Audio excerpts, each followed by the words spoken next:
It's never easy to say goodbye to the people you've spent a whole decade with.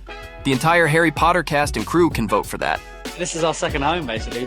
From the most unexpected last scene, I feel like I blocked out the memory because it was almost like too much. to Matthew Lewis finding a mentor on the set, Even knocking on his door, f***ing terrifying.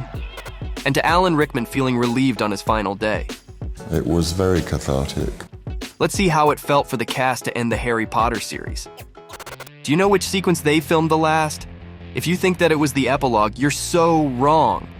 The final scene they filmed was the one where Harry, Ron, and Hermione escaped the Ministry of Magic in the Deathly Hallows Part 1.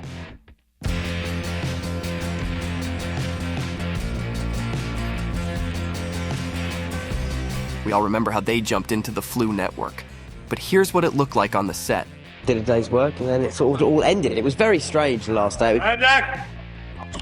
That's right. What Dan, Rupert, and Emma did on their final day was jump on a giant pillow over and over again. So it's no wonder that the day felt pretty weird and surreal. So it's just a final big leap. Yeah. Oh my God. One last leap. One last leap. The film director David Yates had a point when he planned it to be the last day. And I just felt the best way to deal with it was get through it as quickly as possible and not labour and not do loads of takes and just get to the moment where we could say that's a wrap. Right after that, the crew gathered for their final get-together. Do we have to say that it was highly emotional? There was a lot of hugging and crying. What made tears flow all over the place was the crew watching a nostalgic clip with fun and touching behind-the-scenes moments, like this one.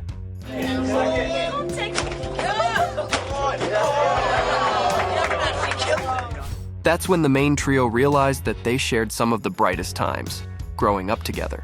At that point, Dan, Rupert, and Emma spent more years of their lives on the set than off it.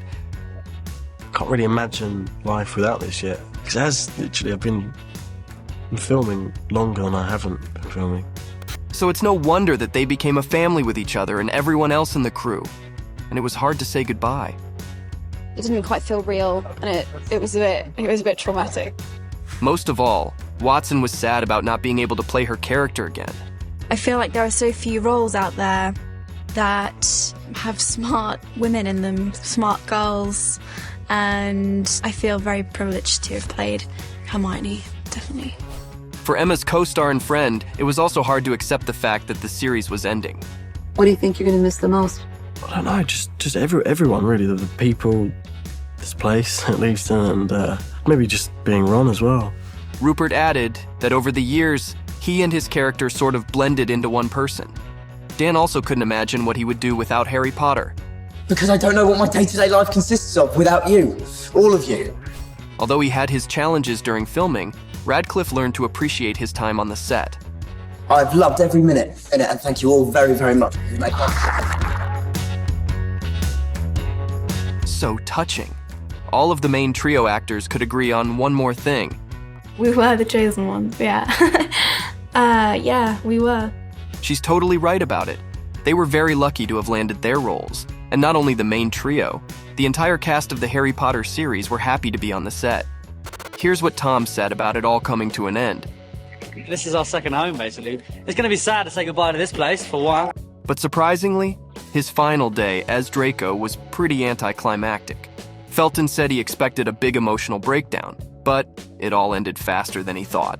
The first assistant director got out the microphone and listed the names of people who it was their last day, and forced the crew for a ripple of applause, and then we walked off and that was it, he recalled. Well, it certainly doesn't sound exciting. Maybe that's why Tom still misses playing Draco. He didn't have the closure he wanted. If they give me the chance, the hair will go back to blonde. His other co-star had a similar experience. Matthew Lewis's final day was filming the scene where Neville is running away from the Death Eaters before the bridge blows up. That went well. And here's how he remembers it. As soon as I finished at about 1, they just said, "That's Matt's last day." Okay, very good, move on. It was a bit of an anticlimax, really. Well, we can get him, but there was another thing that made the end of the series memorable for Lewis. Because he did something that he'd been dreading to do for a long time. On Alan Rickman's last filming day, it's time to say goodbye to two of your finest Defence Against the Dark Arts teachers. That is Alan and David Thewlis' last day on Harry Potter. Matthew went to his trailer to say goodbye. Even standing at the door, the young actor was still terrified to knock. It wasn't because Alan was so scary as Snape. Lewis was old enough to overcome that fear. The thing is, he was still a shy young man while Rickman was a huge superstar. But eventually, Matthew dared to knock. And here's what he said to his co-star.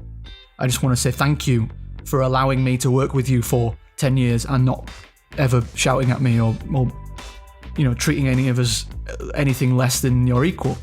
These words surely touched Alan, because the next thing he did was invite Matthew into his trailer for a cup of tea. And we just chatted about what I was going to do, in my career going forward. And Rickman was kind enough to give him some acting advice that changed Matthew's life. He did say, "You can do it." He said that to me. Those are his words. He says, you can do it. It meant a lot to him. And there was only one thing the young actor regretted after their heart-to-heart conversation. I'm so glad I did that. I wish I'd done it 5 years earlier, you know what I mean? Alan was truly an amazing human being. But did you know that he felt relieved when the Harry Potter series ended? The reason for that was quite simple. Rickman was the only one in the entire cast and crew who knew Snape's backstory. Years before, J.K. Rowling shared the meaning of the word always with him. Rickman never told it to anyone. But there were times when a director would tell him what to do in a scene, and Alan would say no because he knew that Snape couldn't do it. Even Dan recalled how it was in the earliest movies. Chris would literally say to him, "Why are you doing that like that?" He said, "I'll tell you later." And it was part of the reason why Alan's portrayal was so immaculate. The actor kept the secret for a very long time. And after the Deathly Hallows, he could finally discuss it with the world. So it was certainly quite a relief. The last film, it was very cathartic because you were finally able to see who he was. Interestingly, there was another Hogwarts teacher who was happy to end the series, but for a very different reason. That is Robbie Coltrane, finest gamekeeper in Hogwarts, last day on Harry Potter. Coltrane was glad he wouldn't need to wear Hagrid's beard and mustache. The transition is completely orchestrated by the makeup person and the hair person. Turns out the late actor was sick of spending hours in a makeup chair every single day of filming. "It's all horrible," he commented briefly. He was probably just joking. But we can easily understand that wearing all this stuff wasn't easy. And here's someone else who felt pretty sad, even though she didn't play her character for as long as most others. I've got very attached to Beatrix. She's been a friend to me. Quite an unusual friend. Anyway, how did you feel when you watched the final scenes of the 8th movie for the first time? Share in the comments below. Then watch other Harry Potter videos on OSSA movies.